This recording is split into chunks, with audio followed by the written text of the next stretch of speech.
I knew it was going to be a lot, but I never knew it was going to be this much, to be honest.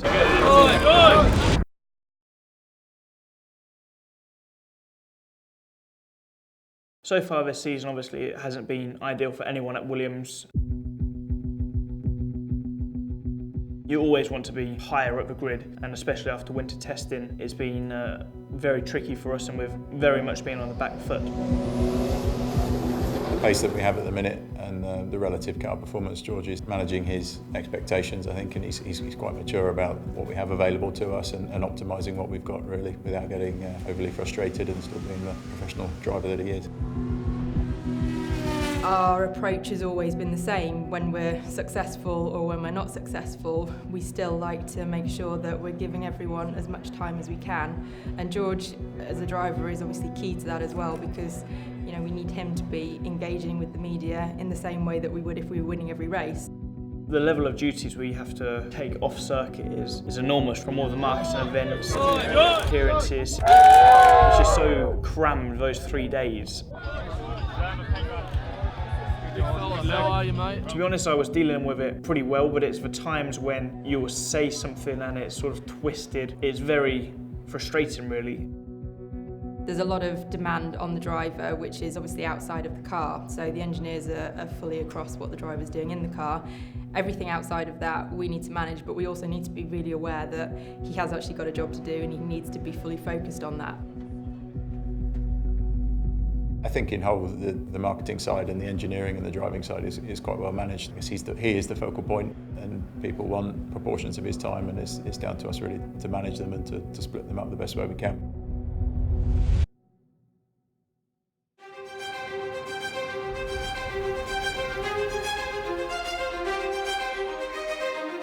Monaco is unreal. It truly is unreal. It's something from a movie. All these famous pop stars, movie stars, whatever they may be, just in that very small, tiny area.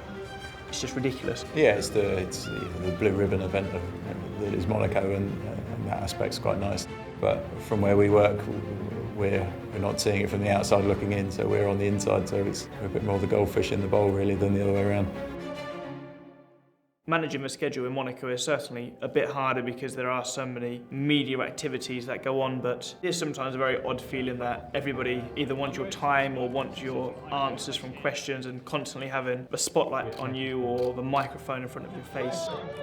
It is part of the job to do all of your duties and give everybody your time, but at the end of the day, the number one priority is driving, so if ever the marketing stuff compromises what you do on track, then you're either doing too much or you need just to find that midpoint. The garages are obviously, they vary by quite some margin to the space you get, so certainly like Monaco, the garages are very small, can get quite busy, especially with camera crews in front of you as well, and I think there's sometimes a little bit of perhaps frustration if there's something's gone wrong on track, whether it's with the car or mistakes and so on. Obviously when there's a camera around, there's potential for more frustration.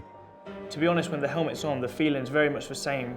You're so in the zone, and in some ways it's been good that there's been no additional media pressure.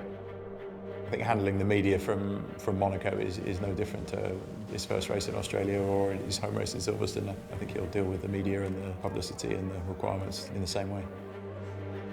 I think I deal with it quite easily because I know that's what we have to give back to go racing. It's just past of Formula One, and obviously from my side, if I had a choice, I just want to go driving and go as fast as I can. But like I said, we wouldn't be able to go racing without these people. So it's just part of being an F1 driver to give something back, and it's just part of the job.